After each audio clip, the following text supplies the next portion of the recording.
अगर बेगूसराय जिले के एक ब्लॉक में इतने बूथ मिल रहे हैं जहां वोटर्स के पास नहीं पहुंचे बीएलओ, बिना फॉर्म वोटर के पास गए उनके नाम का फॉर्म अपलोड हो गया बिना दस्तखत के, बिना नाम भरे हुए, तो फिर बेगूसराय में 17-18 ब्लॉक हैं और बिहार में 534 ब्लॉक हैं। अगर 534 ब्लॉक में 534 रिपोर्टर पहुंच जाए तो कितने वोटर्स ऐसे मिलेंगे जिनके फॉर्म भरे गए हैं बिना उनकी जानकारी के, जिनके फॉर्म अपलोड हो गए होंगे बिना वोटर की जानकारी के।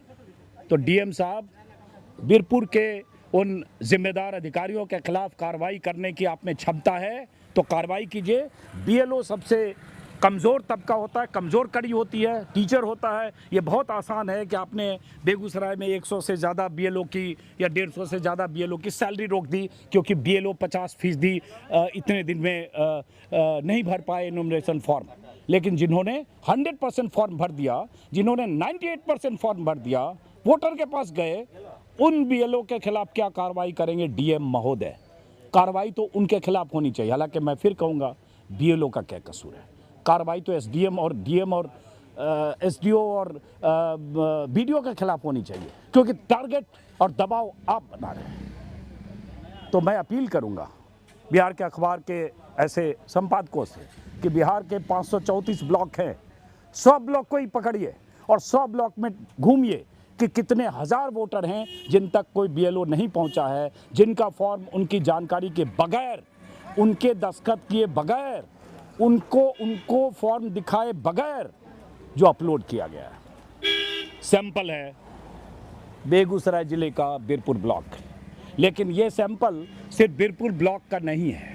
अगर इस ब्लॉक में ये हो सकता है, इस ब्लॉक के कई बूथ पर यह हो सकता है कि वोटर के पास गए बगैर उसका फॉर्म बीएलओ जमा करवा रहे हैं, तो बेगूसराय में जो 18-16 ब्लॉक हैं या बिहार में अगर 534-36 ब्लॉक हैं तो क्या भरोसा हर ब्लॉक पे ऐसा हो रहा है। बलिया में तो मैंने अपनी आंखों से देखा, यही तो बलिया में देखा और मैंने सवाल उठाया कि फॉर्म को देखकर लग रहा है कि ये फॉर्म अधूरा है, पता नहीं वोटर ने भरा या उसके नाम पर भरा गया है। यही तो मैंने कहा।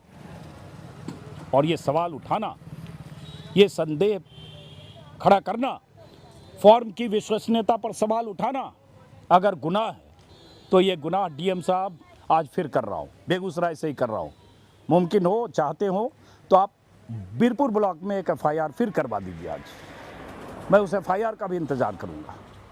और मैं जानता हूँ कि पत्रकार का काम होता है इस तरह की चीज़ें जहाँ हो रही है, गड़बड़ियाँ हो रही है, उसको एक्सपोज करना। एक्सपोज मैं करता रहूँगा, एफआईआर का इंतज़ार करता रहूँगा। आपके पास जो संसाधन है उसका इस्तेमाल कीजिए, लेकिन मैं फिर कहूँगा, हिम्मत है तो अपनी जिम्मेदारी लीजिए, नैतिकता बची है तो अपनी जिम्मेदारी लीजिए और इन अधिकारियों के खिलाफ कार्रवाई कीजिए जिन अधिकारियों के दबाव में, चाहे वो आप क्यों न, जिन अधिकारियों के दबाव में बीएलओ पर से ऐसे फॉर्म भरवाए जा रहे हैं, अपलोड किए जा रहे हैं। तो चलते हैं अब जरा हम ऐसे वोटर्स की तलाश में। आप वोटर हो यहाँ के? जी वोटर तो हैं। भर दिए? अभी नहीं भरे, डॉक्यूमेंट बनेगा तभी ना भरेंगे, ऐसे नहीं भर सकते। अच्छा, कौन सा डॉक्यूमेंट बनवा रहे हो? आवासीय बनवाना मांग रहा है आवासीय। क्या नाम है आपका? मेरा मोहम्मद असद। अच्छा, चलिए कोई बात नहीं, करते हैं। तो ये बहुत गड़बड़ी हो रही है ना सब? गड़बड़ी तो है ही, इसलिए कि मतदाता जो हैं उनके यहाँ फॉर्म मिलना चाहिए। फॉर्म मिलेगा तब न समझेगा जो हमारा है, हम फोटो दें या डॉक्यूमेंट्स जो दिया गया है वो डॉक्यूमेंट्स लगा कर वो बीएलओ को देंगे। और ये तारीख मैंने फॉर्म देने के वक्त तक में 13, 14, 15 बीत गया है। 15 आज बीत गया है। हाँ। और 25, 26 तारीख तक देना है। इतना कम समय में एक बूथ में अगर 1500, 1800 वोटर है तो 1800 वोटर तक पहुंचना बीएलओ मुश्किल है। हाँ, वो टाइम कम दिया गया। अब देखिए एक और बात है, इसी भास्कर में खबर है कि अगर मतदाता डॉक्यूमेंट उपलब्ध नहीं कराएंगे तो सूची से नाम हट जाएगा। जानकारी के अनुसार जिले के बीरपुर के अलावा बलिया, बरियारपुर, नावकोठी में बिना फॉर्म दिए ऑनलाइन कर देने की बात सामने आ रही है और उसमें यही कहा जा रहा है कि बाद में उनका फॉर्म अपलोड किया जाएगा, ऐसा कुछ कहा जा रहा है। अब सवाल उठता है कि पहले तो बिना फॉर्म भरे हुए, बिना किसी तरह के मतदाता के वेरिफिकेशन के जो फॉर्म अपलोड करें, पहला गुनाह तो यही है। यह गैर कानूनी है, गलत है, चुनाव आयोग की आचार संहिता गाइडलाइंस के खिलाफ है। और बाद में क्या करेंगे? तो बहरहाल देखते हैं। चलिए भाई साहब, चलते हैं जरा। कुछ वोटर्स की तलाश में।